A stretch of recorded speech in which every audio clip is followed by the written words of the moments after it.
এই নাগেদের কিন্তু মানুষের জীবনে একটা বিরাট ভূমিকা আছে। নাগপাশ বন্ধন যখন থাকে, নাগ কি করে, আপনি যে রেমেডি করছেন, আমি যে রেমেডি করছি, সেই রেমেডিটাকে সে হরণ করছে। শাস্ত্রে কিছু বাধার কথা বলে গেছে। এই বাধাগুলোকে তুমি যতক্ষণ না রেমেডি করছো, তোমার কোনো কাজ হবে না। সাপ মারার ফলে একটা মানুষ তার পুরো পরিবারটা চোখের সামনে কিভাবে তার নষ্ট হয়েছে।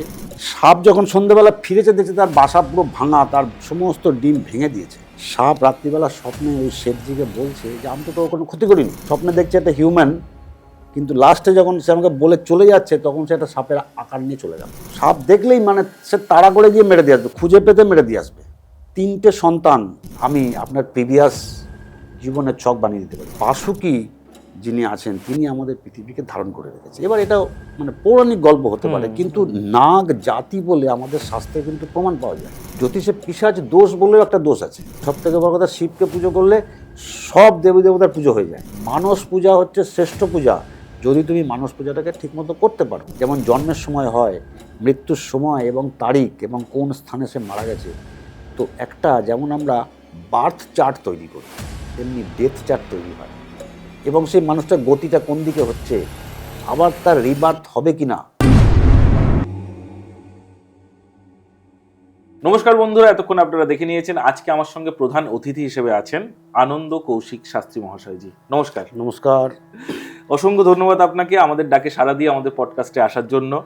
আচ্ছা, প্রথমেই জিজ্ঞাসা করবো যে আপনি তো বহু বছর ধরে জ্যোতিষ ও তন্ত্র সাধনা করছেন। একদম।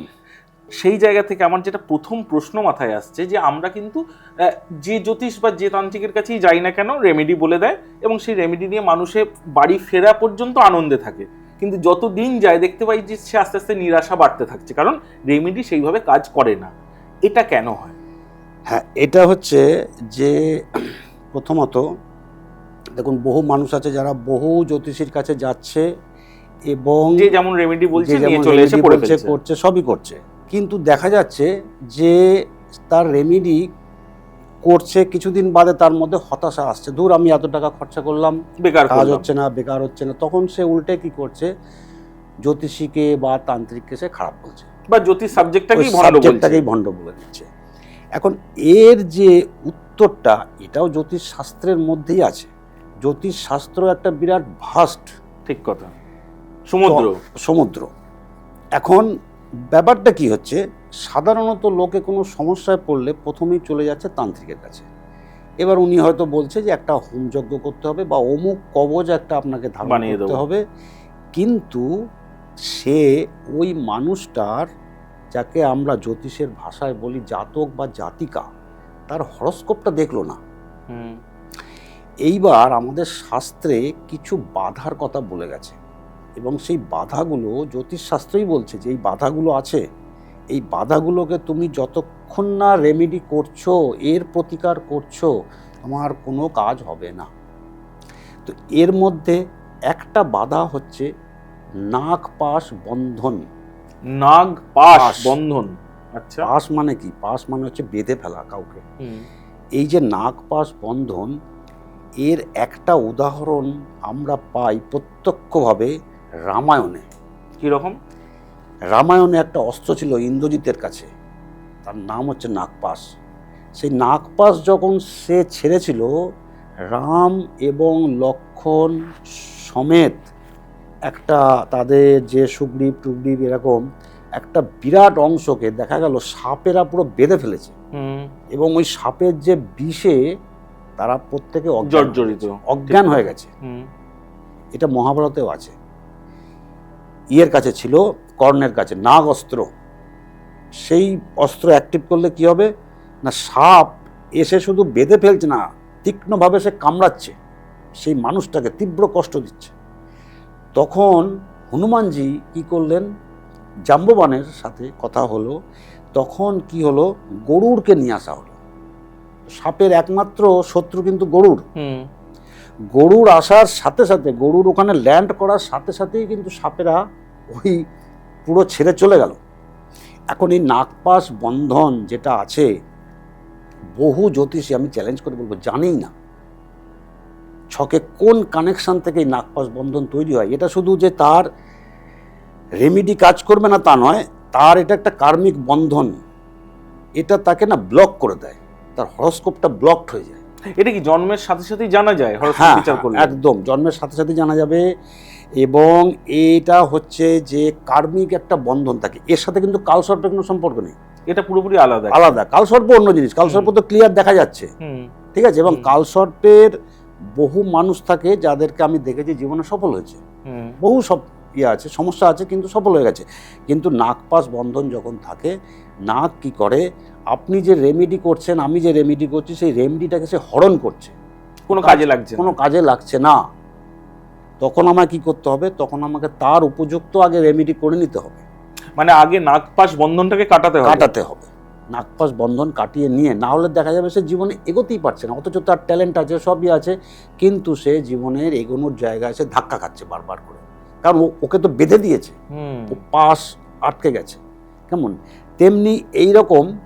তো ধরে রাখুন, মানে কোনো দর্শক যদি চায় যে আমার তো জীবনে সবসময় বাধা আসছে বা আমার হওয়া কাজ হচ্ছে না, যে সমস্যাগুলোর ম্যাক্সিমাম আমরা পাই, তো তারাও যদি আপনার সঙ্গে এসে কনসাল্ট করে, তো আপনি কি দেখে ছক বিচার করে বলে দিতে পারবেন যে নাগপাশ বন্ধন আছে কিনা, নাগপাশ বন্ধন আছে কিনা।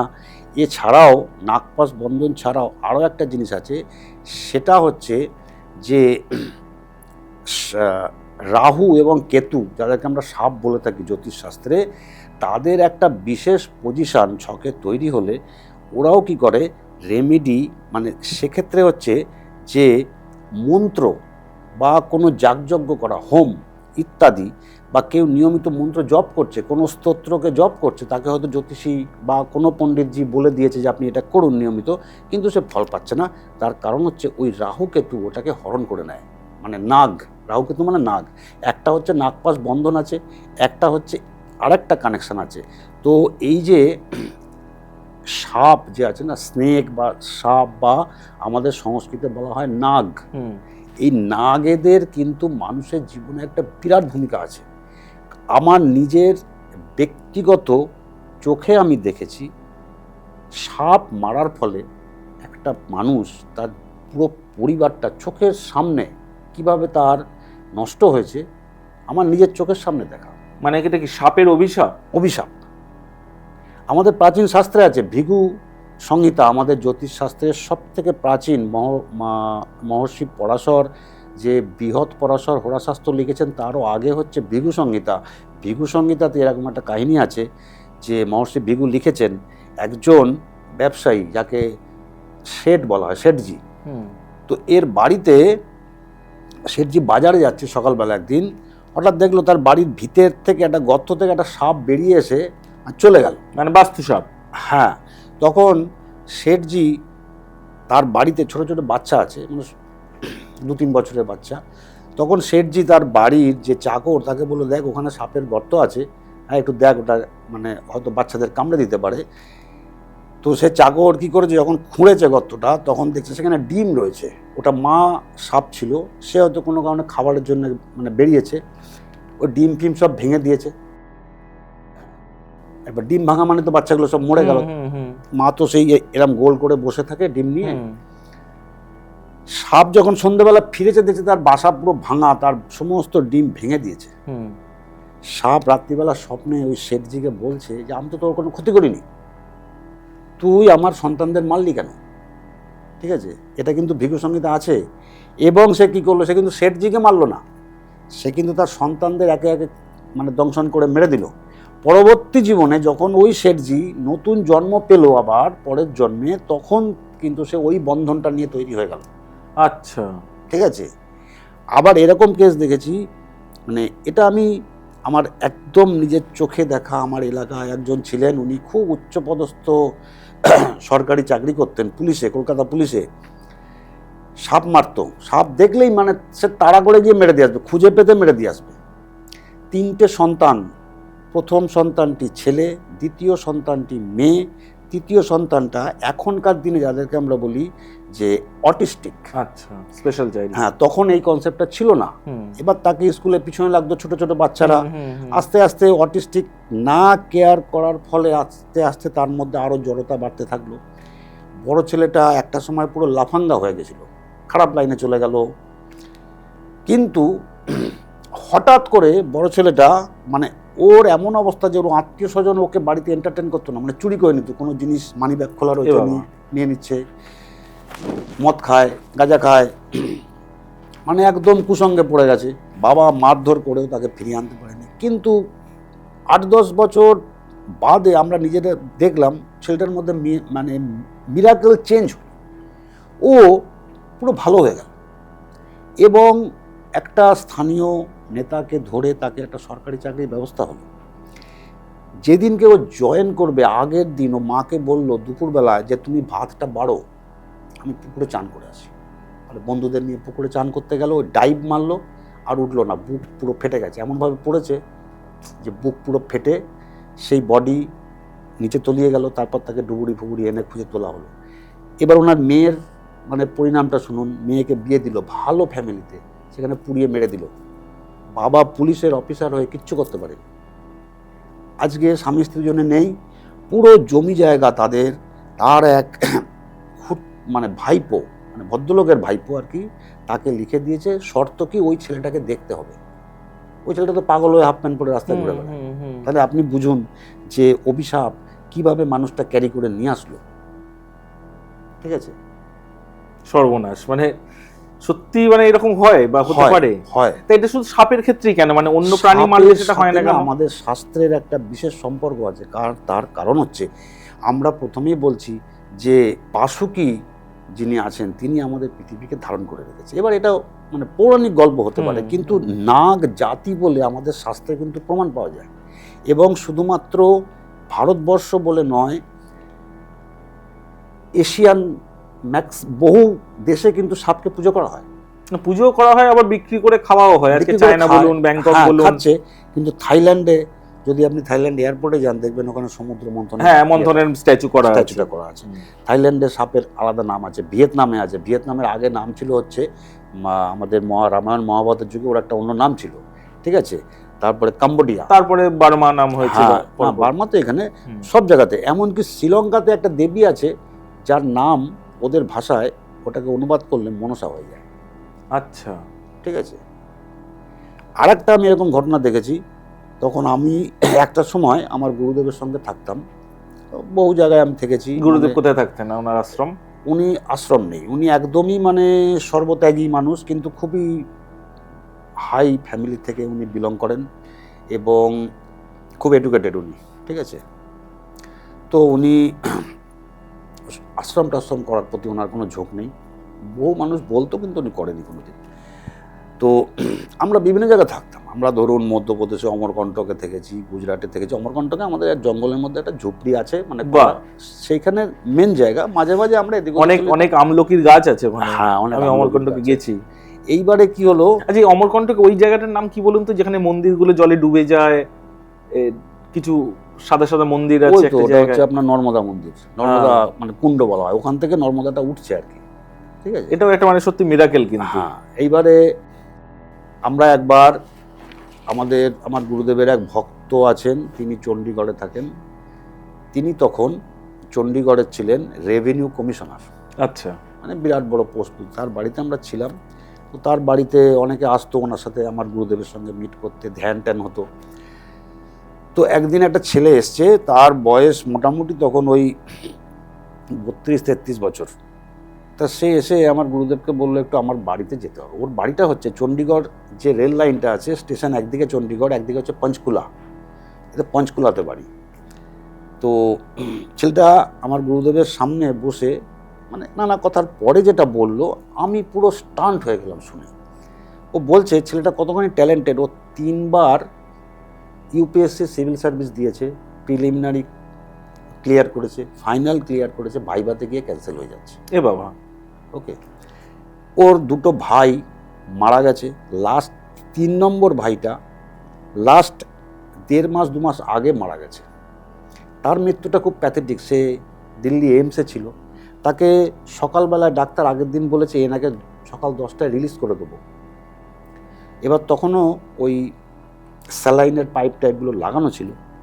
হঠাৎ করে 7টার সময় না 8টার সময় নার্স চিৎকার করে ডাক্তারকে ডাকছে, তার ওই স্যালাইনের পাইপ দিয়ে রক্ত বেরিয়ে আসছে, অথচ যে পেশেন্ট আগের দিন সুস্থ হয়ে গেছে। এখন তার মানে এইগুলো কেন ঘটে? মানে হ্যাঁ, এটাই আমি বলছি যে আকস্মিক। এই ছেলেটা কি হলো, ওর যখন আমরা বাড়িতে গেলাম, আমাদেরকে নিয়ে গেল, তখন ছেলেটা সম্পূর্ণ কাহিনীটা বলল। হুম। আমার গুরুদেব পর্যন্ত স্টান্ট হয়ে গেলেন। তো উনি বলছেন যে এইটা তো আমি কিছু করতে পারবো না, আমি তো সেই লাইনের লোক না, আমি তান্ত্রিক নই, ঠিক আছে। তো উনি বললেন না, আপনি একটু চলুন আমার বাড়িতে, বাড়িটা দেখুন। হ্যাঁ, কি হয়েছে, প্রথমে ওর একটা ভাই মারা গেল, তারপরে আর একটা ভাই, 3 নম্বর ভাই। এখন ও বাবা মার একমাত্র সন্তান রয়েছে, বাবা মাও অসুস্থ, মা নার্ভের রুগী, টেনে টেনে চলে। ওরা যখন বাড়ি করেছে পঞ্চকুলাতে, এরা হরিয়ানার কোনো গ্রামে, মানে প্রচুর জায়গা জমি আছে, জমি জমা বেচে এখানে আবার জমি কিনে বাড়ি করেছিল। ব্যাস, বাড়ি করেছে, থাকছে। এইবার আস্তে আস্তে আর ওই ছেলেটা, এই ছেলেটি, এ খুব ট্যালেন্টেড ওদের ভাইদের মধ্যে। এর কাছে সাপের স্বপ্ন আসতো বারবার করে, রিপিটেডলি। তারপরে কি হলো, ওই ওর ভাই মারা গেছে, মানে প্রথম ভাইটা মারা গেছে, ও ঠিক মতো ওরা তখন খেয়াল করেনি। দ্বিতীয় ভাইটা মারা যাওয়ার পরে আবার বাবার সেরিব্রাল হয়ে গেল, একটা সাইড পুরো পড়ে গেছে।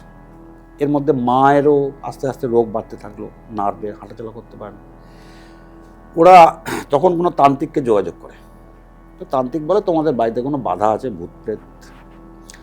সে তান্ত্রিক যখন আসে, ওরা বলছে আমরা নিয়ে এসেছিলাম, তান্ত্রিক বাইরে উঠোনে বসে যখন ক্রিয়া করতে বসেছে, সে খানিকক্ষণ বাদে ও ভয়ে ছেড়ে দিয়েছে, বলছে আমি এখানে কাজ করতে পারবো না। কেন? সেটাতে আমি যাচ্ছি। আচ্ছা। এইবার ওই তান্ত্রিক বলে গেছিল। তারপরে ওরা একটা খুব উত্তরাখণ্ড থেকে খুব উচ্চ মার্গের কোনো সাধুকে নিয়ে এসেছিলেন। সেই সাধু বাড়িতে ঢুকে বলেছিলেন যে এখানে সাপ, তোমাদের বাড়িতে নাগ, মানে কখনো কি তোমরা মেরেছিলে, সাপ মেরেছো? তখন ওরা খুঁজতে শুরু করে যে আমরা তো সাপ মারিনি, কিন্তু সাপ কে মারলো। এবার যেহেতু ওইগুলো একটু পাহাড়ি জায়গা, ওরা যখন জমিটা কেনে তখন ছেলেটির মনে পড়েছে, হ্যাঁ যখন আমরা এই জমিটা কিনি, পরিষ্কার করা হচ্ছিল, তখন এখানে প্রচুর সাপ ছিল, বেশ কিছু সাপকে মারা হয়েছিল। লেবাররা মেরেছে পরিষ্কার করার জন্য, তো হতেই পারে। এইবার আমরা যখন লাস্ট যখন ওর ভাইটা মারা যায়, তখন ওর কাছে সাপের স্বপ্ন এসেছিল। সাপে বলেছিল যে একে তুই বাঁচাতে পারবি না। এইভাবে এসে সাপ কথা বলেছে? হ্যাঁ, ও বলছে একটা হিউম্যান, বলছে আমি স্বপ্নে দেখছি একটা হিউম্যান, কিন্তু লাস্টে যখন সে আমাকে বলে চলে যাচ্ছে, তখন সে একটা সাপের আকার নিয়ে চলে গেল। যখন আমরা তার বাড়িতে গেছি, ইউ ক্যান্ট বিলিভ, তার বাড়িটা আলো হাওয়া আছে, সব আছে, সুন্দর বাড়ি। প্রত্যেকটা ঘরগুলো না কেমন ড্যাম্প। ও বলছে আমরা রং করিয়েছি 3বার 4বার, কিন্তু এই ড্যাম্পটা ছাড়ছে না, একটা স্যাঁতস্যাঁতে স্যাঁতস্যাঁতে ভাব। এবং এই ড্যাম্পগুলোর মধ্যে আমি এবং আমার গুরুদেবও, আমি পরে আমার গুরুদেবকে বললাম যে আপনি কিছু দেখেছেন? উনি বললেন হ্যাঁ, ওই ড্যামগুলোর মধ্যে না কিছু আকার তৈরি হয়ে রয়েছে, কোনো একটা ফিগার, মানে সেটা সর্পেরই?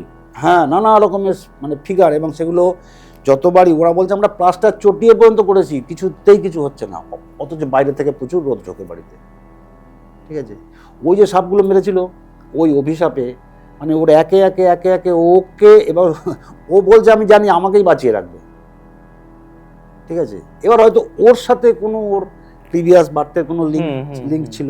তো এই যে সাপ, আপনি দেখবেন খেয়াল করে, মহাভারতে আছে যে আপনার পরীক্ষিতকে সাপে কামড়েছিল, তেমন শত ইয়ে করেও তা কিন্তু আটকাতে পারেনি। তো সাপেদের একটা ঐশ্বরিক ক্ষমতা আছে, এবং নাগ জাতি একটা সময় ছিল আমাদের দেশে, ঠিক আছে, বহু প্রাচীনকালে। এবং আমরা তো দেখি মহাদেবের গলায় এই সাপই বিরাজ করছে। সাপ থাকেন, ঠিক আছে, মহাদেবের গলায় সাপ থাকে। হ্যাঁ, আমাদের বাড়িতে আমার ঠাকুরদাকে আমরা দেখেছি, আমাদের কিন্তু বাস্তু আছে আমাদের বাড়িতে।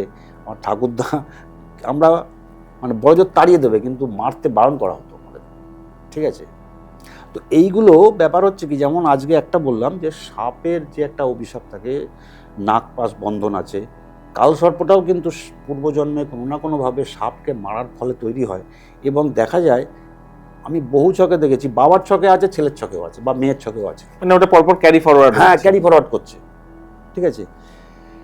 আচ্ছা, এবার মানে আমি আরেকটা জিনিস বলছি, মানে কেউ কেউ আছে যে সাপের স্বপ্ন দেখে বারংবার, হ্যাঁ, হয় সাপ তাড়া করছে, বা সাপ কামড়াচ্ছে, বা সাপ রিলেটেড। এটা কেন হয়? মানে এটা হলে কি সিমটম বোঝাচ্ছে? এটাও ওই সাপের সাথে তার কোনো প্রিভিয়াস বার্থে সে কিছু করে এসেছিল। আচ্ছা, ঠিক আছে, এরকম আমি বহু দেখেছি। আমি জিজ্ঞাসা করি আপনি কি সাপের স্বপ্ন দেখেন, ওই রাহু কেতুর সাথে কানেকশন হয়ে যায়। তখন আমি জিজ্ঞাসা করেছি, সাপের স্বপ্ন দেখেন? বা এমন কি দেখেন আপনি সাপের সাথে আপনার এনকাউন্টার হয়েছে? বলছে হ্যাঁ। স্বপ্ন দেখি না, কিন্তু এনকাউন্টার হয়ে গেছে, সাপ মুখোমুখি পড়ে গেছে। ঠিক আছে, আমার নিজেরই আছে। ইনফ্যাক্ট আমি প্রচুর সাপের স্বপ্ন দেখি এবং সেগুলো খুব ভয়ঙ্কর। ঠিক আছে, আর সাপের সাথে আমার এনকাউন্টারও হয়েছে। সাপে ইনফ্যাক্ট আমার একদিন আমাদের পুরনো বাড়িতে সাপে, সেদিনকে আনফর্চুনেটলি মনসা পুজোর দিন ছিল, একটা পুরনো স্যাঁতস্যাঁতে গলি দিয়ে আমি যাচ্ছিলাম, একটা সাপ, যদিও সেটা দাঁড়ার সাপ ছিল, সে এসে আমার পায়ে পুরো ধরেছে। হ্যাঁ বাবারে। ঠিক আছে, এবার বেশি দিনের কথা না, আমি তো ভয়ের চোটে এসে লাফালাফি করছি, তারপরে ওই লাফালাফি করার ফলেও আর কি ছেড়ে দিয়ে বেরিয়ে গেছে। ঠিক আছে, ওই সময় কিন্তু মাথা ঠিক রাখতে পারবে না কেউ, সে দাঁড়ার সাপ না ওটা গোকড়ো সাপ, বটেই বাবারে। ঠিক আছে, তো এইটা সাপের সাথে রাহু কেতুর একটা বিরাট সম্পর্ক আছে। এবং এই যে পরাশরও বলছেন, অনেকে সাপ শুধু না, অনেকে যে ভূত পেতের স্বপ্ন দেখে, ভয়াল স্বপ্ন দেখে অনেকে, কিন্তু স্বপ্নে ঘুম ভেঙে যায় তাদের। ঠিক আছে, কেঁপে ওঠে। এটাকে এখন মেডিকেল সায়েন্সে বলবে যে না, এটা তো অমুক ব্যাখ্যা আছে, তমুক ব্যাখ্যা আছে, কিন্তু আলটিমেটলি স্বপ্ন তো দেখছে, সেটা নিয়েই তো দেখছে, সে তো স্বপ্ন দেখছে। এবং আমার তো ধারণা এই ধরনের যদি ভয়ের স্বপ্নে অনেক সময় স্ট্রোকও হয়ে যেতে পারে। হ্যাঁ, হয়ে যায় তো।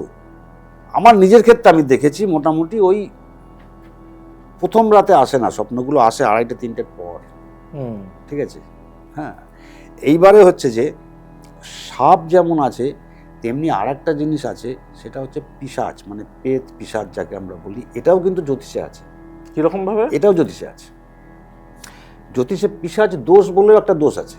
আচ্ছা, ঠিক আছে, সেটা হচ্ছে শনির সাথে রাহু কেতুর সংযোগ ঘটে গেলে, বা রাহু কেতুর সাথে যদি গুলিক বলে একটা শ্যাডো প্ল্যানেট আছে, গুলিক।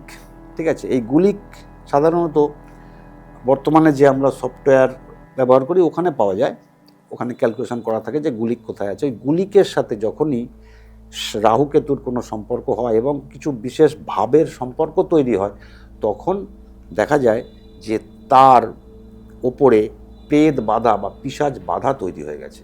ঠিক আছে, এখন এই প্রেত বাধা বা পিশাচ বাধা থাকলে কি হয়? তখনও দেখা যায় যে প্রথম কথা হচ্ছে মানুষটা শারীরিক দিকে ভোগে, খাওয়া দাওয়া হজম হয় না। ঠিক আছে, রোগা পেটকা চেহারা, এইরকম ভয়ের স্বপ্ন দেখছে। ঠিক আছে, নানা কাজে বাধা পড়ে যাচ্ছে।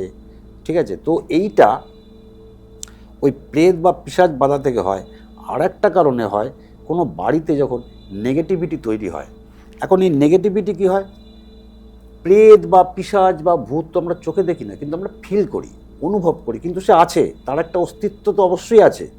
যদি সৎ থাকে তাহলে অসৎ থাকবে, তাই তো? যদি ভগবান থাকে তাহলে আবার ভূতও থাকবে। ভগবানকে যদি প্রত্যক্ষ করতে পারি তাহলে ভূতও আছে। ঠিক আছে, তো কি হয়, আমাদের শাস্ত্রে বলছে, মহর্ষি গৌতম বলে একজন ছিলেন, তিনি সরাসরি ওই প্রেতকে প্রশ্ন করছেন যে মানুষ থেকে শুরু করে এই জগতে সমস্ত প্রাণী, জীবকুল যারা আছে, গাছ, এরা প্রত্যেকেই ভোজন গ্রহণ করছে। তোমরা প্রেতরা, তোমরা কিভাবে ভোজন গ্রহণ করো? তোমরা খাচ্ছ কি? তখন প্রেত বলছে, আমরা মানুষের মাধ্যমে ভোজন গ্রহণ করি। কীরকম, কীভাবে? তখন প্রেত বলছে, যে বাড়িতে রান্না করার সময়, যখন রান্না তৈরি হচ্ছে, খাবার তৈরি হচ্ছে, তখন কলহ ঝগড়া হচ্ছে, সেই খাবারে আমরা নিবাস করি, ওই খাবারটা আমাদের হয়ে যায়। খেতে বসে ঝগড়া করছে, দেখবেন অনেক বাড়িতে হয়, স্বামী স্ত্রীর ঝগড়া বা ভাই ভাইতে, খাওয়াটা কিন্তু খুব হচ্ছে একটা সাত্ত্বিক কাজ। সে আপনি মাছ খান, মাংস খান, বা আপনি নিরামিষই খান, কিন্তু যদি আপনি ধরুন আপনি সারা জীবন নিরামিষ খাচ্ছেন, কিন্তু আপনি খেতে বসে ঝগড়া করেন, রান্না করার সময় আপনার মনে নেগেটিভ চিন্তা আসছে, ওইটার মধ্যে দিয়ে কিন্তু প্রেত বলছে যে ওই খাবারের যে রস, গুণ, সেটাকে আমি গ্রহণ করে নিচ্ছি। তার মানে তুমি পাচ্ছ না, সাত্ত্বিক গুণটা তুমি পাচ্ছ না, ওটা আমি নিয়ে নিচ্ছি। তুমি ছিবড়েটা খাচ্ছ, ওর উচ্ছিষ্ট খেয়ে ফেললে তো, প্রেতের উচ্ছিষ্ট। দ্বিতীয়, প্রেত বলছে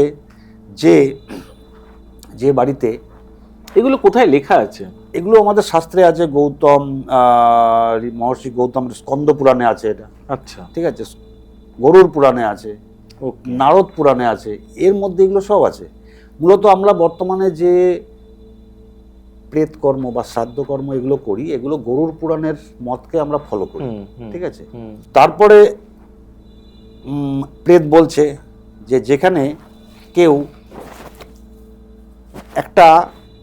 খেয়ে গেছে, সেখানটা পরিষ্কার করা হয়নি, সেখানেই বসে পড়েছে, আরেকজন খাচ্ছে বা অন্যের এঁঠো থালায় খাচ্ছে, ঠিক আছে।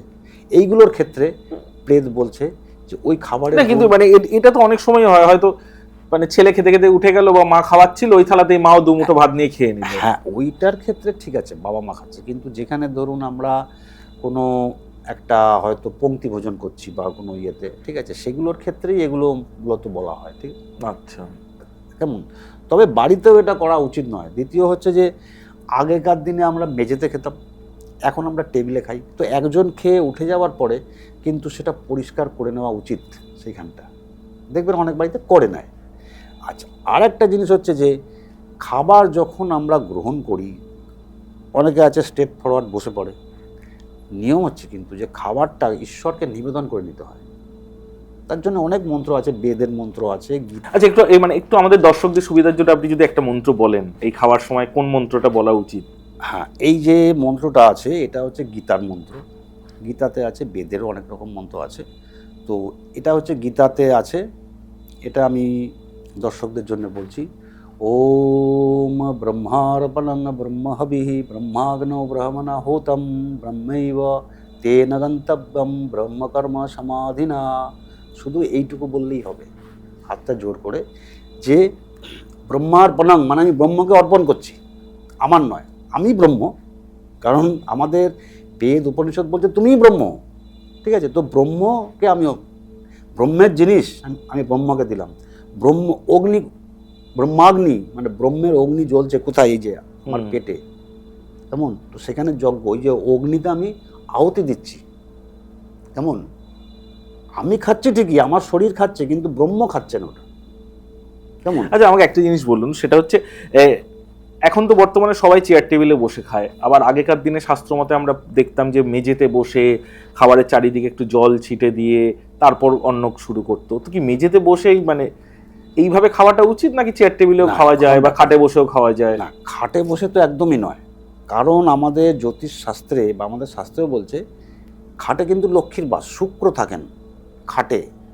এই জন্যে দেখবেন যে নিয়ম হচ্ছে সকালে বিছানা ছাড়ার পর বিছানাটা পরিষ্কার করে দিতে হয়, কেমন?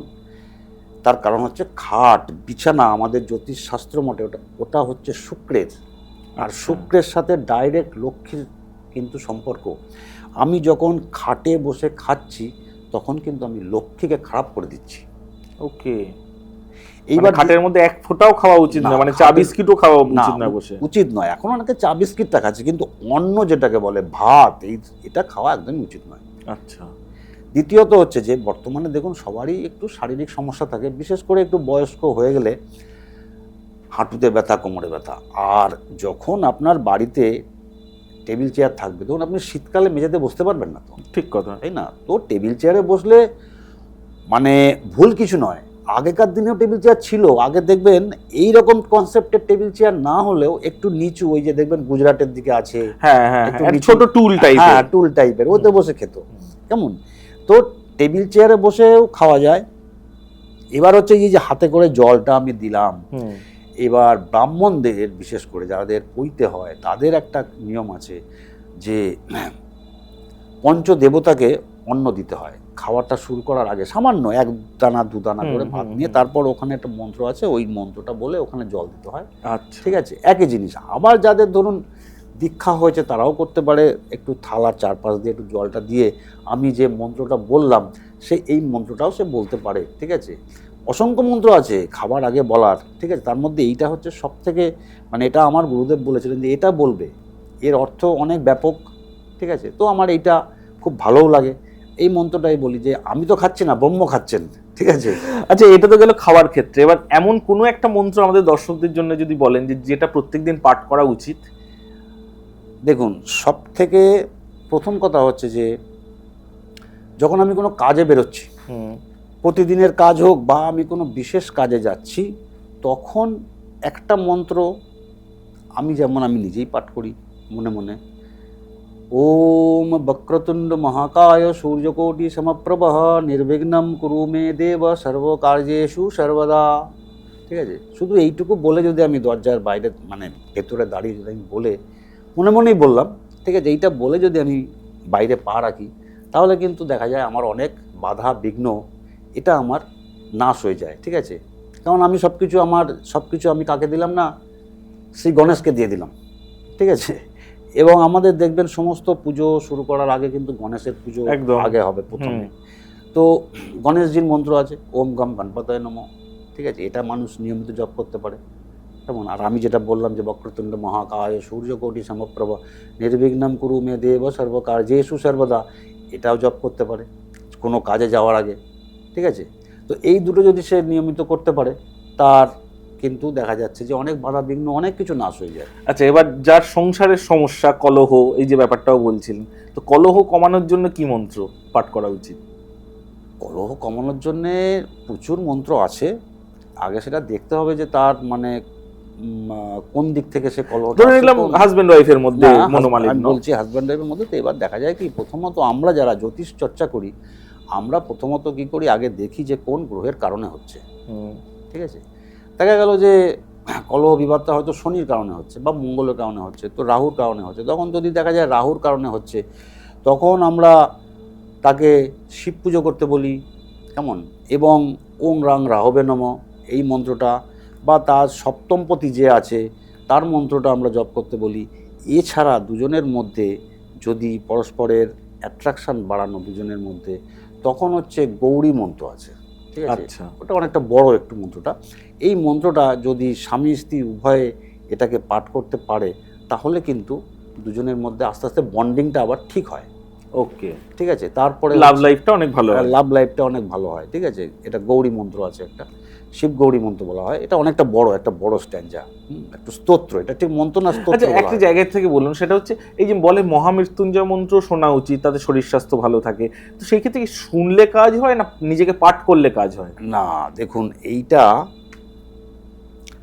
আমার গুরুদেব, মানে আমি যখনকার কথা বলছি 2007, 8, 9, 10 এই সময়ের কথা বলছি, তখন অ্যান্ড্রয়েড ফোন আসেনি, এমনি ফোন ছিল, যেটা ছিল হচ্ছে ওই যে অনেকের বাড়িতে যে ডেক ফেক বাজতো আর কি। হ্যাঁ, ঠিক হ্যাঁ, আছে, হ্যাঁ। ডেক ছিল, ক্যাসেট ক্যাসেট ছিল। সিস্টেম যেটা।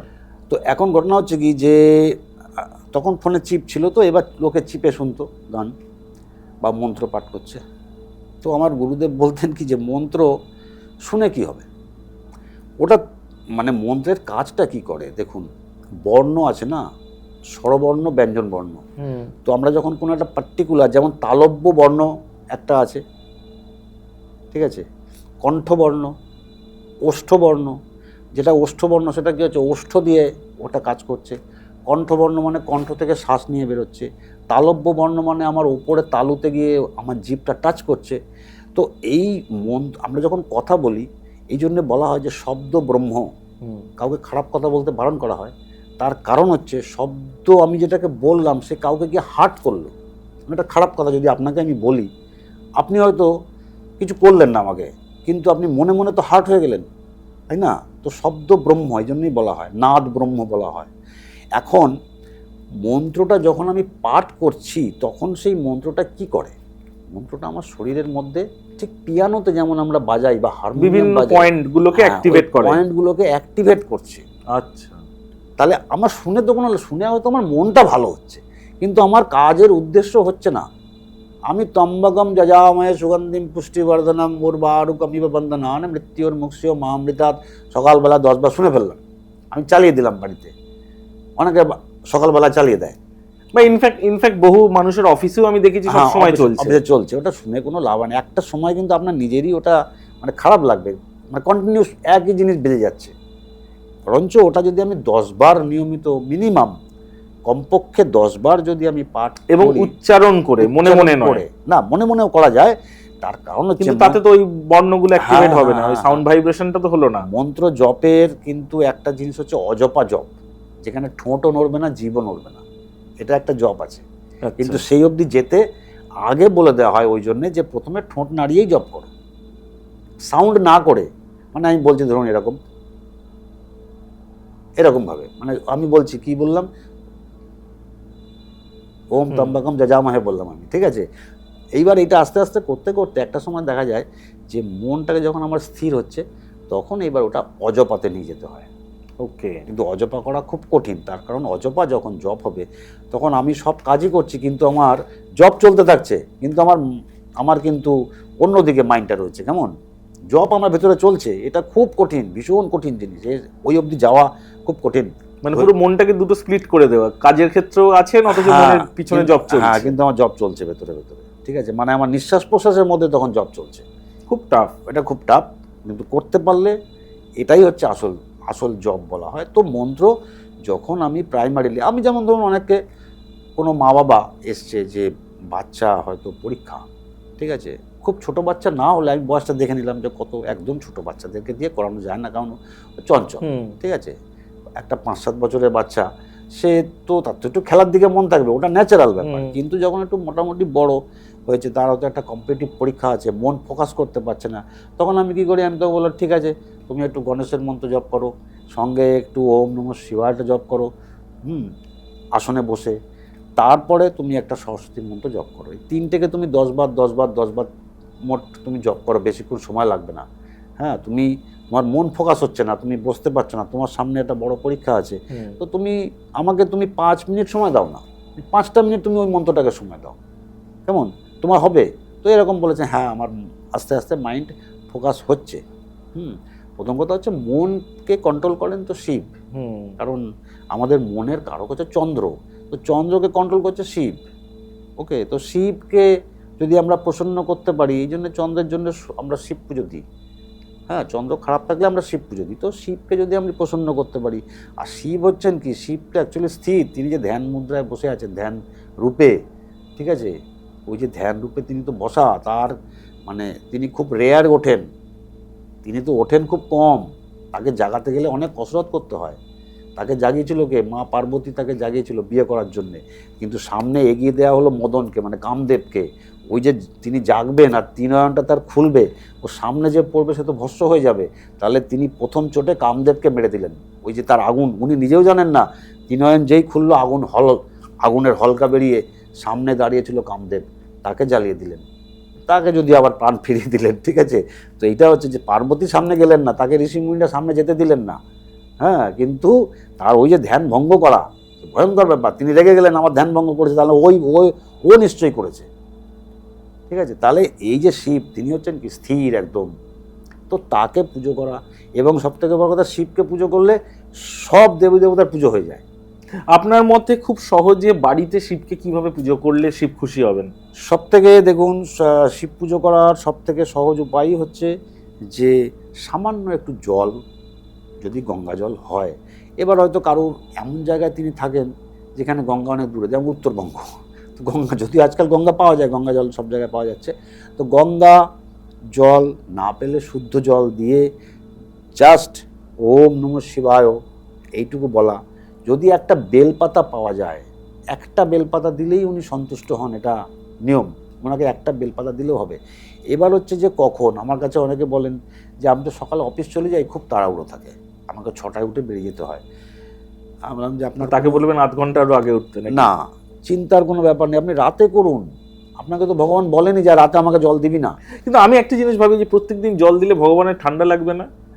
না, মানে উনি কি এই শুধু জল ঢাললেই তার ভালো করবে, আদারওয়াইজ করবেন না? যে জল না ঢাললেও চলবে, আমি যদি একটা বেলপাতা দিই, হয়তো আমার জল নেই, ঠিক আছে, আমি ওনার সামনে বসে আমি একটা ফুল দিলাম ওনাকে, তাতেও উনি তো খুশি হওয়া উচিত, তাতেও খুশি হন উনি তাতেও খুশি হবেন, জাস্ট একটা ফুল দিলেই হবে। এবার যদি আমি দেখা যাচ্ছে যে হ্যাঁ, শিব পূজায় কিছু ফুল নিষিদ্ধ থাকে, সেটা না দিয়ে, যেমন আমি একটা সাদা ফুল যে কোনো দিতে পারি, অথবা অপরাজিতা, আকন্দ ফুল, নীলকণ্ঠ ফুল দিলাম। কিছু যদি না পাওয়া যায়, আমাদের শাস্ত্রে কিন্তু একটা পুজো বিধি আছে, একটা পুজোর বিধি আমাদের শাস্ত্রে দিয়েছে, যে তোমার কাছে কিছুই নেই, কোনো উপচার নেই, তাহলে তুমি কি করবে, তুমি মানস পূজা করো। মানস পূজা মানে মনে মনে পূজা করো। আচ্ছা, ঠিক আছে, তারও খুব সহজ পদ্ধতি, হয়তো অনেক সময় আমি নিজে করি, হয়তো সময় নেই হাতে, ঠিক আছে চলো, মানে আমাদের পুজোর 5টা প্রধান উপকরণ কি আছে না, গন্ধ, পুষ্প, ধূপ, দীপ, নৈবেদ্য, ঠিক আছে, এই 5টা দিতেই হয়। এবার তার বাইরে কেউ 10টা উপচার দিয়ে করে, কেউ 16টা উপচার দিয়ে করে। এখন আমি 5টা উপচার কি গন্ধ, পুষ্প, ধূপ, দীপ, নৈবেদ্যর আমি মনে মনে দিচ্ছি, ভগবান তোমাকে আমি গন্ধ দিলাম, ঠিক আছে, উনি সেটাই অ্যাকসেপ্ট করে নেবে, যে কোনো দেবী দেবতা। এবং যে কোনো পুজোর ক্ষেত্রে কিন্তু প্রথমে মানস পূজা করে নেওয়ার নিয়ম আছে, ঠিক আছে। কি কি দিতে হয় মন থেকে? যা তোমাকে গন্ধ দিলাম, গন্ধ, আমি পুষ্প দিলাম, মনে মনে কল্পনা করছি আমি তাকে দিচ্ছি, মানে এবার কল্পনা করে নিচ্ছি আমি চোখ বন্ধ করে যে আমি প্রচুর পুষ্প তার পায়ে দিচ্ছি, ঠিক আছে। ধূপ, ধূপটা তো গন্ধ না, গন্ধটা হচ্ছে চন্দন, আচ্ছা, বা অগরু, এটা ঠিক আছে, যে কোনো সুগন্ধি আর কি। তারপরে হচ্ছে গন্ধ, তারপরে পুষ্প। পুষ্পটাও যখন আমরা এমনি ভগবানকে দিই, মানে প্রত্যক্ষভাবে আমরা চন্দন লাগিয়ে দিই, না হলে আমি যখন মনে মনে দিচ্ছি তখন আমি বলছি যে আমি তোমাকে পুষ্প দিচ্ছি, তারপরে ধূপ দিচ্ছি, তারপরে দীপ, দীপ মানে প্রদীপ, তারপরে হচ্ছে নৈবেদ্য। এখন নৈবেদ্য আমি দিচ্ছি না, কিন্তু আমি মনে মনে আমি তাকে নৈবেদ্য দিলাম। নৈবেদ্য মানে ফলমূল, আমার যেটা, হ্যাঁ, মানস পূজায় আমি তো মনে মনে কল্পনা করছি যে তাকে আমি নৈবেদ্য দিচ্ছি। আচ্ছা, সর্বশ্রেষ্ঠ নৈবেদ্য আমার যা আছে আমি তাই মনে মনে কল্পনা করে তাকে তার সামনে আমি সাজিয়ে দিলাম, এটা হচ্ছে সর্বশ্রেষ্ঠ পূজা। এমনকি দেখবেন আপনি যে আমাদের যে কোনো শাস্ত্রে, যে কোনো পূজা পদ্ধতিতে কিন্তু এটা বলা আছে, মানস পূজা হচ্ছে শ্রেষ্ঠ পূজা, যদি তুমি মানস পূজাটাকে ঠিকমতো করতে পারো, ঠিক আছে। আচ্ছা, ভগবানেরা কি শুধু এই মানে ভেজ খাবারই খায়? মানে কেউ হয়তো বিরিয়ানি মনে মনে কল্পনা করছে যে আমি বিরিয়ানি ভালোবাসি, আমার ভগবানকেও সেটাই অর্পণ করছি, যেটা ভালোবাসবে সেটা কি করা যায়? আমি যেটা ভালোবাসি আমি সেটাই দেবো। অনেক জায়গায় তো ভগবানকে নিরামিষ কেকও দেওয়া হয়, কেক দিচ্ছে, নিরামিষ কেক দিচ্ছে, ঠিক আছে, একদম নিরামিষ, মানে এগলেস কেক দেওয়া হচ্ছে, এখন দিচ্ছে অনেকে। মানে কি, অ্যাকচুয়ালি দেখুন, আমি আপনাকে এই প্রসঙ্গে একটা ঘটনা বলি। আমি একবার, তখন আমার গুরুদেবের সঙ্গে আমি ছিলাম হচ্ছে হরিয়ানা আর হিমাচল প্রদেশের একটা বর্ডারে একটা জায়গা আছে, কোনা বলা হয়, ঠিক আছে, ওটা পুরো পাহাড়ি জায়গা। ওই কোনার থেকে একদিন আমি মানে চণ্ডীগড়ে আসবো, ওখান থেকে চণ্ডীগড় প্রায় হচ্ছে আপনার 27 কিলোমিটার। তো আমি লাস্ট বাস, ওটা হচ্ছে হরিয়ানা রোডওয়েজের বাসে আমি উঠেছি, তখনও কেউ নেই, আমি উঠে আমি সামনের সিটটা থেকে বসেছি। এবার ড্রাইভার ছিল একজন সর্দারজি, তো উনি বাসে উঠলেন, তখনও বাস ছাড়ার মিনিট 5-7 বাকি, সন্ধে হয়ে গেছে। উনি উঠে কি করলেন, ওনাদের যে নানকদেব, মানে যাকে ওনারা বলেন বাহে গুরু, তো নানকদেবের ছবিটা উনি খুললেন, সামনে একটা ঢাকা দেওয়া রয়েছে, ওটা খুললেন। আমি বসে বসে দেখছি যে উনি কী করছেন। এবার উনি ধূপ টুপ জ্বালালেন, একটা ছোট্ট জলের গ্লাস, তাতে উনি একটু জল দিলেন, আর একটা প্লেট উনি বার করলেন। প্লেটটার মধ্যে এবার উনি কী দিলেন জানেন? উনি পকেট থেকে এক গাদা এক্লেয়ার্স, আচ্ছা, এক্লেয়ার্স নিয়ে এসে উনি ওখানে দিলেন, ঠিক আছে। দিয়ে উনি মনে মনে ওনার যা প্রার্থনা করার পরে আমি কিন্তু বসে পুরোটা দেখছি, পুরো প্রসেসটা। তারপরে উনি ওইগুলোকে আস্তে করে তুলে নিয়ে এবার আমাকে বললেন যে লো প্রসাদ লিজিয়ে, ঠিক আছে। তার মানে ওনার ওখানে ওটাই অ্যাভেলেবেল, উনি ওটাই দিলেন, তাই প্রসাদ হয়ে গেল তো, ঠিক আছে। আমিও প্রণাম করে খেলাম, কারণ উনি নিবেদন করা হয়েছে ঈশ্বরের কাছে, ঠিক আছে, উনি ওনার ঈশ্বরকে দিয়েছেন, আমার তো খেতে কোনো অসুবিধা নেই, কেমন। তো যেখানে যা মানে পাওয়া যাবে, হ্যাঁ, যেটা অ্যাভেলেবেল। বাহ, আচ্ছা, আমরা একদম প্রোগ্রামের শেষের দিকে চলে এসেছি, কিন্তু যাওয়ার আগে আপনি যেহেতু এত পুরাণের বই পড়েছেন, আপনার কাছ থেকে কিছু তথ্য জানতে চাইবো। আমাদের সত্যি মৃত্যুর পরে আমাদের আত্মার সাথে কি হয় গরুড় পুরাণ মতে? আমি আপনাকে এই প্রসঙ্গে একটা কথা বলি। মৃত্যুর পরে আপনি যদি আমাকে কারুর মৃত্যুর সময়টা দিতে পারেন, যেমন জন্মের সময় হয়, মৃত্যুর সময় এবং তারিখ এবং কোন স্থানে সে মারা গেছে, তো একটা যেমন আমরা বার্থ চার্ট তৈরি করি, তেমনি ডেথ চার্ট তৈরি হয়, এবং সেই মানুষটার গতিটা কোন দিকে হচ্ছে, আবার তার রিবার্থ হবে কি না। এখন এই প্রসঙ্গে বলি, আমাদের যে স্বর্গ আছে, আবার পাতাল আছে, তাই তো, 7টা পাতাল আছে, 7টা স্বর্গ আছে, সপ্ত স্বর্গ, 7 14টা লেয়ার টোটাল। হ্যাঁ, লেয়ার। আমি চ্যালেঞ্জ করে বলতে পারি, ভারতবর্ষের কতজন জ্যোতিষী জানে আমি জানি না, ওয়েস্ট বেঙ্গলে নাও জানতে পারে, আমি আপনার প্রিভিয়াস জীবনের ছক বানিয়ে দিতে পারি, পাস্ট লাইফের। হ্যাঁ, আমি পারি। আমাকে শিখিয়েছিলেন একজন সন্ন্যাসী। মানে পাস্ট লাইফে আমি কি ছিলাম, কোথায় ছিলাম, আপনি- সেগুলো সব সম্ভব না, বলে দেওয়া। কোথায় ছিলেন না, আপনি কি করে এসেছেন, আপনি কি কি কর্ম করতেন, কোনো খারাপ কাজ করেছেন কিনা। আচ্ছা, দেখুন আমরা প্রত্যেকে তো কিছু না কিছু কার্মিক বন্ধন নিয়ে আসি, একদম, নইলে তো মুক্তি পেয়ে যেতাম। কোনো বার্ডেন, কোনো খারাপ কাজ করেছি, 100% আমি বানাতে পারি। সেটার জন্য কি দিতে হবে আপনাকে তথ্য এই জীবনে? আপনার এই জীবনের তথ্যটা দিলেই হবে। আচ্ছা, সেখান থেকে পাস্ট লাইফ। হ্যাঁ, ওটাই তো আমার টেকনিক, ওটাই তো আমার টেকনিক। বাহ, আমার 1 ঘন্টা সময় লাগবে ওইটা বানাতে। হ্যাঁ, এবার কেউ আমাকে চ্যালেঞ্জ করে বলতে পারে যে আপনি যেটা বানিয়েছেন এটা অথেন্টিক, তার প্রমাণ। এটা অথেন্টিক, আপনার মানার দরকার নেই। আমি পরিষ্কার বলতে, আপনার মানার দরকার নেই। যিনি আমাকে শিখিয়েছিলেন, আমি আপনাকে বলেছি, আমি একটা সময় আমার গুরুদেবের সাথে ঘুরেছি। কেমন, সন্ন্যাসী হয়নি, কিন্তু আমি সন্ন্যাসীর সঙ্গে থেকেছি। তো বহু সন্ন্যাসী আমি দেখেছি যারা ট্যালেন্টেড, যারা জ্যোতিষ, আমার নিজের গুরুদেব ইনফ্যাক্ট জ্যোতিষ চর্চা করতেন, কিন্তু উনি ব্যক্তিগত কারোর হরস্কোপ, উনি ওই বিষয় নয়, উনি অন্যদিকে, ওনার এই দিকে ছিল আধ্যাত্মিক ছক। মানে তুমি কি কর্ম করে এসছো, কেন তোমার জন্ম হলো, কেন আমি, উনি বলতেন যে কেন আমি সন্ন্যাসী লাইনে এই লাইনে চলে এলাম। উনি বলতেন আমি যদি, মানে ঠিক নিজের মুখে নয়, ওনার অন্যান্য লোকেদের, আত্মীয়দের কাছে বা ওনার পরিচিতদের কাছে আমি শুনেছি, উনি যদি কর্মের জগতে থাকতেন, ওই 2008-9 সালে ওনার স্যালারি হতো বছরে 10 কোটি টাকা। হ্যাঁ এত, ওনার মানে প্রায় 80 লাখ টাকা, 90 লাখ টাকা পার মান্থ। উনি আইআইটিতে চান্স পেয়েছিলেন 1972-তে, জয়েন্টে, অল ইন্ডিয়াতে ওনার র্যাঙ্ক ছিল 3। সেখান থেকে স্পিরিচুয়াল সাইডটা ওনাকে টেনে নিয়ে চলে গেল। উনি শুনুন, উনি আইআইটিতে 3 র্যাঙ্ক করে উনি আইআইটি নেয়নি। আমাদের ঘরের কোনো ছেলে মেয়ে হলে কি ছেড়ে দেবে? উনি আইআইটি ছেড়ে দিয়ে উনি উনি চলে গেছেন দিল্লি ইউনিভার্সিটিতে ফিজিক্স নিয়ে পড়তে।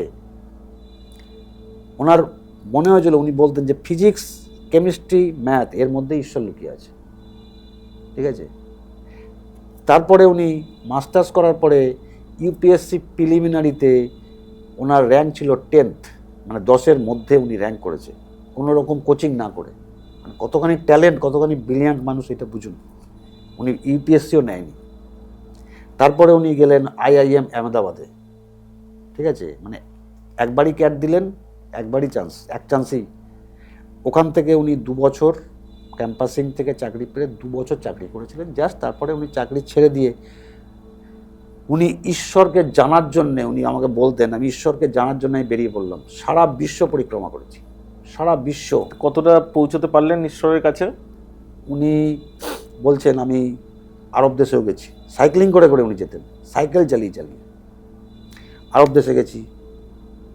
উনি বলতেন আমি ইহুদিদের কাছে গেছি, খ্রিস্টানের কাছে গেছি, সবার কাছে আমি গেছি, কিন্তু কেউ আমাকে সৎ পথ দেখাতে পারেন যে কোথায় গেলাম ঈশ্বরকে পাবো। লাস্টে ওনার ঈশ্বরের সাথে দেখা হয়েছিল, ওনার গুরুর সাথে দেখা হয়েছিল হচ্ছে সুইডেনে। ঠিক আছে, তো তারপরে মানে আমার যিনি ওই আমার গুরুদেবের সাথে কিন্তু, মানে লোককে বললে লোকে হাসবে, বিল ক্লিনটন ওনার বন্ধু। আপনার গুরুদেবের? হ্যাঁ, উনি চাইলে, উনি যেটা ফোন করে না, ডলারের বন্যা হবে, যে আমি একটা আশ্রম বানাবো, আমাকে টাকা পাঠাও।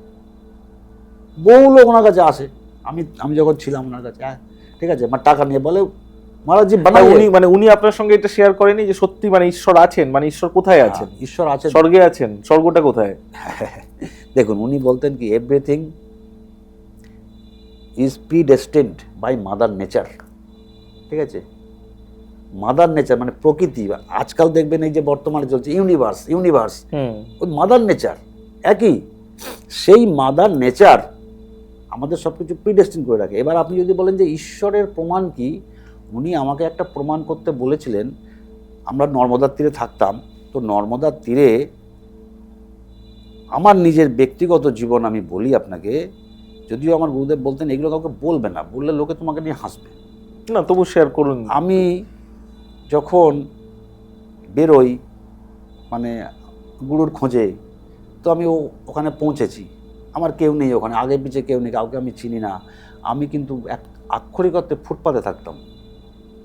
তো প্রথম যখন আমি গেছি, প্রথম দিন, দ্বিতীয় দিন পরে 2 দিন আমি একদম না খাওয়া, শুধু জল খেয়ে থাকছি আমি। তারপরে একদিন আমি যাচ্ছি বহু দূরে, আমাকে একজন বলেছে অমুক জায়গায় একটা আশ্রম আছে, ওরা না খেতে দেয়। ঠিক আছে, তো আমি যাচ্ছি, হেঁটে হেঁটে হেঁটে হেঁটে যাচ্ছি। তো নর্মদা নদীর উপর একটা জায়গায় একটা ছোট্ট ব্রিজ আছে, সেখানে একটা ভিখারি মা, একজন মানে বৃদ্ধা মা, তিনি ভিক্ষা করছিলেন। তিনি আমাকে তখন সকালবেলা, তখন 9টা বাজে। তো তিনি আমাকে বলছেন যে বেটা ইধার আও। আমি আমি বলছি যে মা আমার, হিন্দিতে বলছে আর কি, যে আমার কাছে কিছু নেই আপনাকে। আমাকে উনি বলছে ভোজন কিয়া? হ্যাঁ। আমি বলছি না। ঠিক আছে। তো উনি বলছে যে আমি কাঁ যা রা? তো আমি বলছি আমি ওই অমুক জায়গায় আশ্রম আছে। বলে ঠিক আছে ঘুমকে আও। বলে হাসলেন উনি। আমি না ওনার হাসিটার অর্থটা বুঝলাম না। আমি যখন সে আশ্রমে গেলাম, তো ওরা বলছে যে কে হুয়া? আমি বললাম যেরকম আপনাদের এখানে খাবার দেয়, দূর দূর করে তাড়িয়ে দিয়েছে আমাকে। ঠিক আছে। আমি কিন্তু কাউকে কোনো পরিচয় দিচ্ছি না। এবার আমি যখন ফিরে এসেছি, তখন উনি আমাকে বলছেন যে চলো বেটা। ওনার একটা ঘরে নিয়ে গেছে, একটা মাটির ঘর, হাফ টিন রয়েছে আর হাফ অংশে না জল পড়ে বর্ষাকালে। ঠিক আছে। আমার এই মানে নিজের ঘটনা, এইটা মনে করলে আমি বুঝি যে ঈশ্বর আছেন। এইবারে একটা কলাই করা থালার মধ্যে উনি আমাকে ভাত আর ডাল দিয়েছেন, আর কিচ্ছু নেই। যে উনি বলছেন বেটা খাও। আমি খাবো কি? আমি কাঁদছি ঝরঝর করে। মানে ওই তিনি আমার ঈশ্বর। তখন আমার গুরুদেব বলেছিলেন যে উনি তো ঈশ্বর হয়ে তোমার কাছে এলেন, তুমি আর ঈশ্বরের কি প্রমাণ নেবে? ঠিক আছে। উনি বললেন যে আমি যখন আমার গুরুদেবকে পরে যখন ওনার সাথে আমার পরিচয় হলো, মিট হলো, এই ইনসিডেন্টটা বললেন তখন? হ্যাঁ, তারও পরে। এবার আস্তে আস্তে আস্তে আস্তে এবার আমার গুরুদেবের মানে দেখুন আমাদের শাস্ত্রে এগুলো আছে। আমাদের শাস্ত্রে বলছে গুরুর লক্ষণ কি।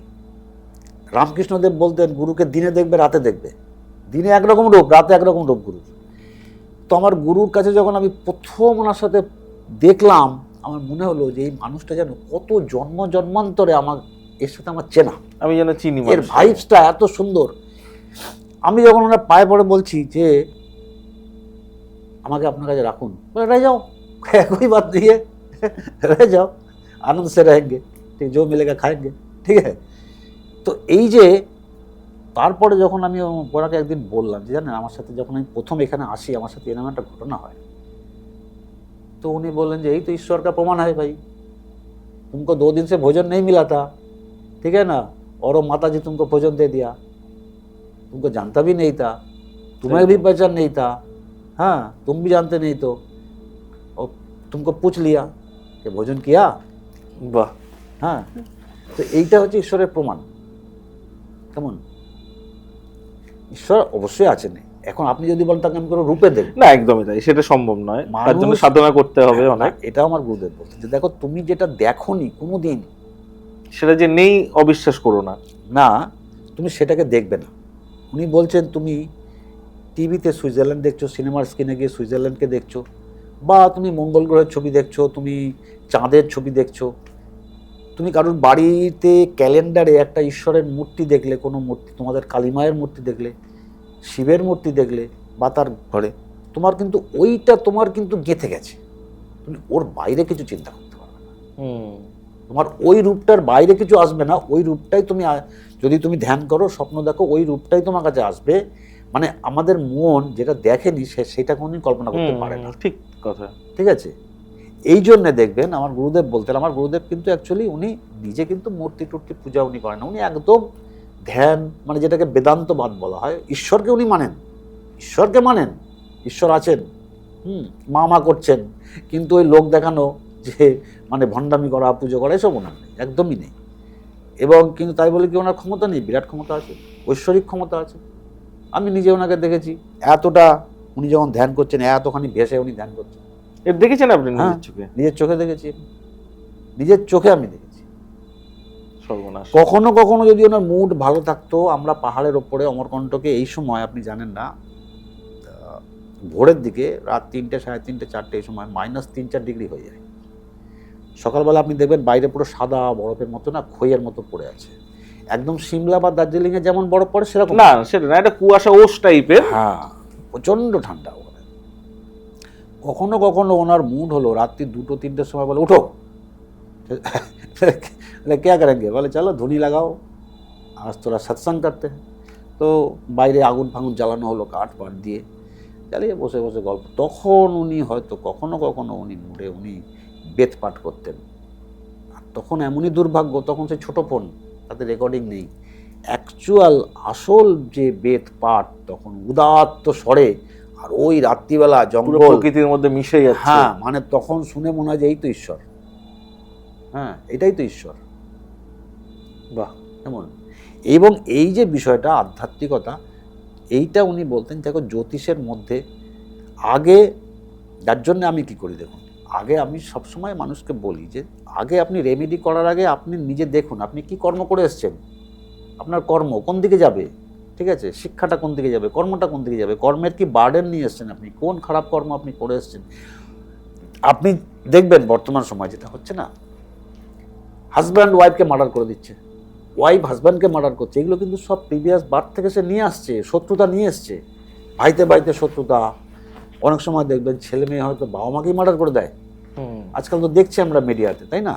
তো এগুলো সব কিন্তু হচ্ছে আপনার ওই কার্মিক নিয়ে পূর্বজন্ম আসা। থেকে আসে। এবং আমার গুরুদেবও এটা মানতেন, উনি বলতেন দেখবে অনেক সময় কিছু কিছু পরিবারে এমন কেউ একজন জন্মায়, সাধারণত কী হয় জানেন, এটা উনি বলতেন যে উনি কিন্তু অবাঙালি, বিভূতিভূষণ বন্দ্যোপাধ্যায় লেখা, যিনি পথের পাঁচালী লিখেছেন, হ্যাঁ। দেবযান, ওই দেবযানে কিন্তু এই যে স্তরগুলো আপনি বললেন না, এই স্তর সব আছে। 7-14টা স্তর। আত্মা কিন্তু দুম করে প্রথম মানে স্তরে কে কোন স্তরে থাকবে একটা একটা করে উঠতে থাকে। তো উনি আমাকে বলতেন যে দেবযান পড়ো, ঠিক আছে, যদি আমি তার আগে পড়েছিলাম ভুলে গেছিলাম, পরে আবার পড়লাম। তো উনি বলতেন যে দেখো একটা পরিবারে যখন কোনো জন্ম হয় তখন পরিবারেরই কোনো সদস্য সে চেষ্টা করে সেই পরিবারে আসার, আচ্ছা। নিজের পরিবারে। যার জন্য দেখবেন অনেক সময় কি হয় যে একটা নতুন বাচ্চা জন্মেছে না, তো বাচ্চাটা মোটামুটি যখন তার মুখের আকৃতিটা এসছে, অনেকে বলবে যে একে না অমুকের মতন দেখতে। অমুকের মতো দেখতে, ঠিক আছে। এইবার কি হয় জানেন, অনেক সময় আপনি দেখবেন কোনো কোনো পরিবার থাকে, এই কলকাতা শহরে আছে, আপনি হয়তো দেখবেন অনেক বনেদি পরিবার ছিল, বর্তমানে ধ্বংস হয়ে গেছে, লুপ্ত হয়ে গেছে তাদের, খুব খারাপ অবস্থা, ঠিক আছে।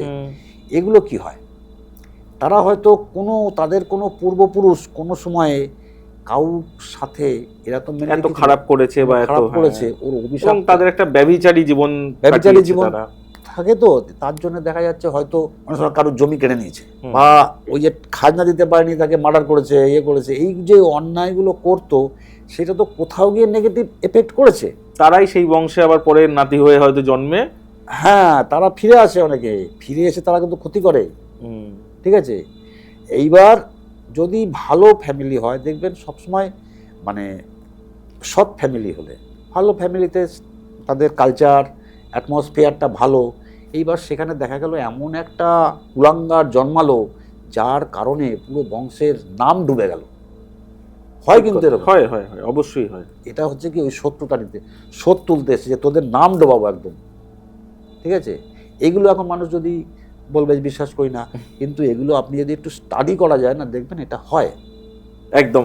আমরা একদম প্রোগ্রামের শেষের দিকে চলে এসেছি, তো যাওয়ার আগে অন্তত আপনার কাছে একটু জানতে চাইবো যে সাধারণ মানুষ যদি আপনার সঙ্গে যোগাযোগ করতে চায়, আপনি কোথায় কোথায় বসেন বা কোথায় টাইম দেন? আমি বসি হচ্ছে মধ্যমগ্রাম বসি, হাবড়াতে বসি, উত্তর 24 পরগনা হাবড়াতে, আমার নিজের বাড়ি ওখানে। এছাড়া আমি বসি হচ্ছে হাওড়া কদমতলা। আচ্ছা, কেমন, এই 3টে জায়গায় বসছি। মাসে কি 1-2 দিন করে থাকে? না, আমি সপ্তাহে একদিন করেই বসি, সপ্তাহে একদিন করে আপনাকে পাওয়া যাবে বসি। কেমন, তো মোটামুটি এছাড়া আমার সাথে অনলাইনেও লোকে কনসালটেশন করে, প্রচুর অনলাইন কনসালটেশন আমার হয়।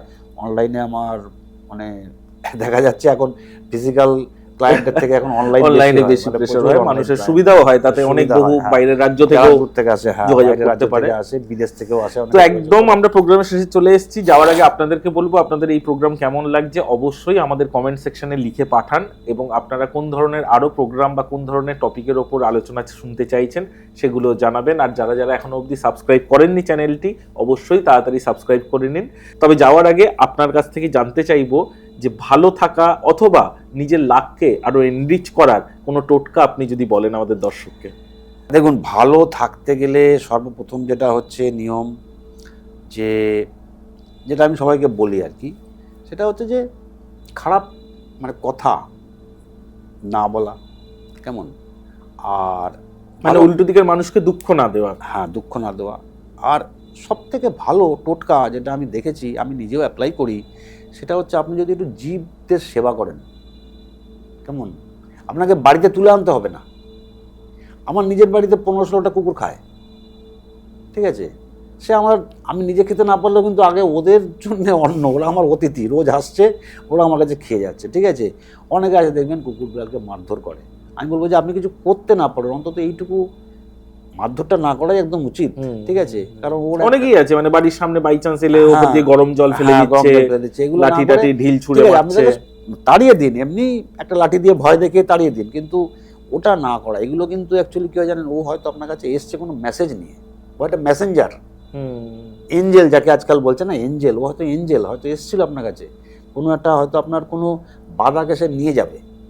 এরা কিন্তু বাধা নিয়ে চলে যায়, জানেন তো, আপনার কোনো বাধা থাকে তো আপনি কিছু না, আপনি একটা বিস্কুট খাওয়ান না, তাতেও হবে, ঠিক আছে।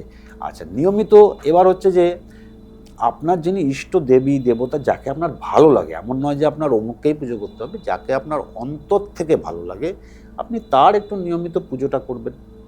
আচ্ছা, আর একটা ভালো থাকার খুব সুন্দর নিয়ম হচ্ছে যে সপ্তাহে অন্তত একদিন বা মাসে একদিন যদি আপনি একটু বাড়িতে কর্পূর জ্বালান এবং সারা বাড়িতে আপনি একটু ঘুরিয়ে দেন, দেখবেন আগেকার দিনে কিন্তু একটা জিনিস করতো, ওই যে আমি প্রেত পিশাচের কথা বললাম না, তো আগেকার দিনে আমাদের সন্ধ্যেবেলা ধুনো আর ধুনুচি নিয়ে দেখানো হতোই, এবং ঘরে একটু প্রদীপটাকে সব জায়গায়, অন্ধকার ঘরগুলো বিশেষ করে না, কোনো ঘরে হয়তো কেউ থাকে না, কিন্তু ঘরটা খুলে একটু প্রদীপটা দেখিয়ে দেওয়া হতো, ঠিক আছে। তো এইটা যদি একটু করা যায়, আর সকালবেলা হলে জানলাগুলো খুলে দেওয়া যদি সম্ভব হয়, শীতকালে না খোলাই ভালো, সকালবেলা একটু বেলা হলে আলো হাওয়া ঘরে আসতে দিতে হয়, তাতে দেখা যায় যে বাড়িতে যদি বাস্তু দোষ থাকে, বাস্তু দোষ কিন্তু কম বেশি সব বাড়িতেই থাকে, যতই আপনি বাস্তু ঠিক করে করুন না কেন কম বেশি তৈরি হবে, তো বাস্তুটাকে ঠিক করা, আলো হাওয়া আসতে দিতে হয়, সূর্যের আলোটা যত আসবে এইটা করা, কেমন। আর ওই যে প্রথমে আমি বললাম যে খাবার রান্না করার সময় না একটু শান্ত মনে রান্না করতে হয়, তার কারণ এটা আমার গুরুদেব বলতে, জৈসে খাওয়ে অন্ন বৈসে বনে মন, মানে আপনি যেমন অন্ন খাবেন আপনার মন তেমন তৈরি হবে।